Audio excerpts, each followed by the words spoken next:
நம்ம சிம்பிளிஃபிகேஷன் பண்ணும்போது 25ஆல மல்டிபிள் பண்ற மாதிரி அடிக்கடி வரும். அத வந்து மல்டிபிள் பண்ண கஷ்டமா இருக்கு அப்படின்னா, நீங்க இந்த ட்ரிக்க வந்து யூஸ் பண்ணலாம். ஓகே. இப்ப 36 இன்டு 25 அப்படிதானா? இப்ப 36 நீங்க வந்து 4ஆல வந்து டிவைட் பண்ணுங்க. சோ 4ஆல டிவைட் பண்ணீங்க அப்படின்னா நமக்கு எக்ஸாக்ட்டா 9 வரும். So 9 into 4 36. அப்ப இங்க 9 வந்து போட்டுருங்க. போட்டுட்டு பக்கத்துல 2 0 வந்து ஆட் பண்ணிருங்க. அவ்வளவுதான் சிம்பிள்.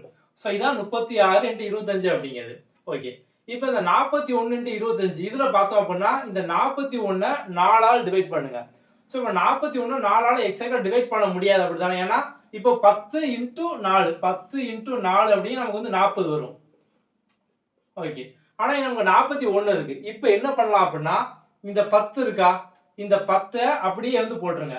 அதாவது நமக்கு இந்த 41 4ஆல் டிவைட் பண்ணோம் அப்படின்னா 10 எக்ஸாக்ட்டா வரும். இப்ப மிச்சம் இங்க 1 இருக்கா? இந்த 1 வந்துச்சு அப்படின்னா நம்ம ஒரு 25 மட்டும் வந்து ஆட் பண்ணிரணும்.